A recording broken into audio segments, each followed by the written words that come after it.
Hey guys, Sergeant First Class Bites here with the National Guard. In today's video, I've linked up with an MP, military police, Staff Sergeant Jeremy Bankston, and he is going to discuss what it's like to be an MP, some of the requirements, and some of the things that you will do as an MP in the National Guard. Stay tuned.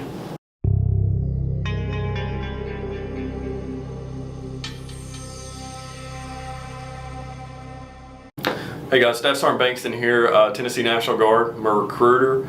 We're going to talk today about something that's near and dear to my heart, the 31 Bravo MOS, or Military Occupational Specialty. 31 Bravo is a military police officer. We're going to cover a lot of content during this brief video, the actual enlistment process, different types of training, specific weapons, a few other things that make this MOS a little bit different than some of the others.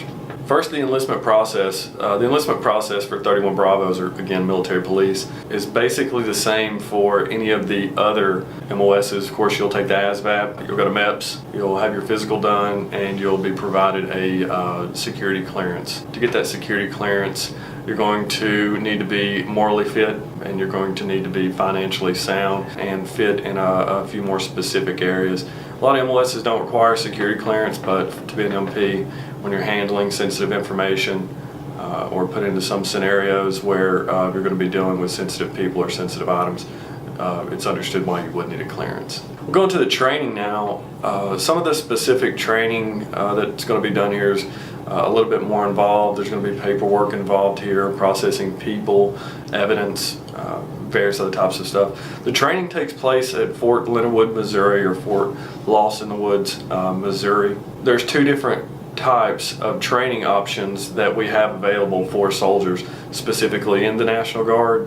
One station unit training, or OSUT training. It's where you go conduct your training at one specific place all the way through with really no long indefinite breaks in between. The other option is the split training option. This is going to allow you to do your training at two different times. The basic training portion will take place at the end of your junior year. During that summer, you'll conduct basic combat training, and after that you'll come back home for your senior year of high school. And after your senior year of high school, you'll go back for AIT. So there's your two training options, one station unit training or the split training option for you juniors out there. The training length is approximately 20 weeks, and of course it's broken down into two phases: basic combat training in the first part, and then your advanced individual training, or AIT, at the second part. Some of the specific types of training, you're going to of course get law enforcement training, and if you're looking at going National Guard specifically, you will get taught the Uniform Code of Military Justice, or UCMJ. In addition to that, you're going to learn state laws, different posts, armories, bases, or what have you. It's going to be located in a different state, so it's probably going to be in your best interest to do some specific law training in addition to the UCMJ. This comes down to you actually being a law enforcement officer within the military. And some of the things that law enforcement officers do, you're going to do that. Specifically detainee handling, or prisoner handling. You're going to conduct patrols.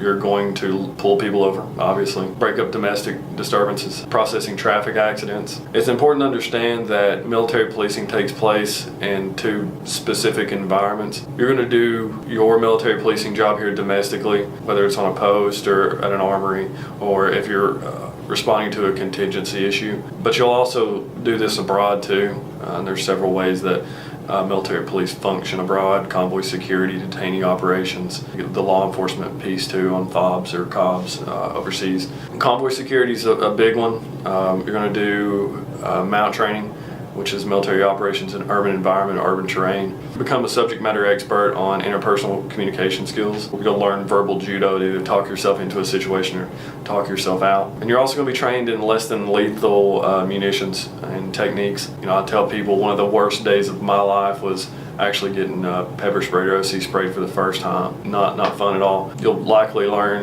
tasering techniques as well, and a few others. So military police serve as a combat support element. They serve in the combat support role, so it gives you that good mix of actually being in an environment where you have some interactions with some interesting people, but you also are a behind-the-scenes person too. So there's that balance. Talking about some of the specific weapons that we use or train with, and we train with a variety, but this covers the basics. Of course, you're going to get an M4 and M16. You're going to be issued a 9mm pistol. You'll train with a M249, a 240 Bravo, Mark 19 grenade launcher, and the 50 cal. Some of the vehicles that you're going to interact with, of course, are Humvees, phasing out the 1025s and 26s, but looking more towards your up-armored 1151 varieties. You're going to be trained on the ASV and various types of MRAPs, the Caymans, Max Pros, Max Pro Pluses, and RG33s, and they'll be configured in different ways, of course, to help you accomplish whatever mission you need to accomplish. Looking at the MP MOS specifically, MP, and you'll hear MPs say the MP stands for multi-purpose.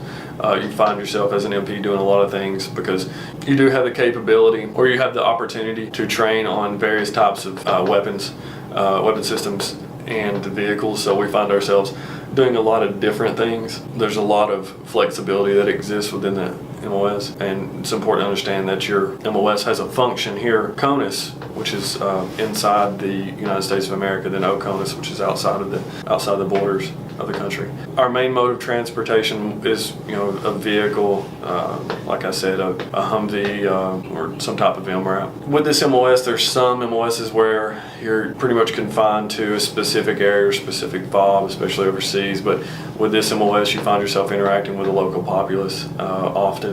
You get that interaction, you get to use those interpersonal communication skills to establish rapport and maybe gather intel. Specifically, when I'm recruiting someone, it's important to look at the applicability of their MOS that they're going to sign up for versus how this will translate over to the civilian world. This is one of the better ones if you're looking at turning your career into one that is law enforcement.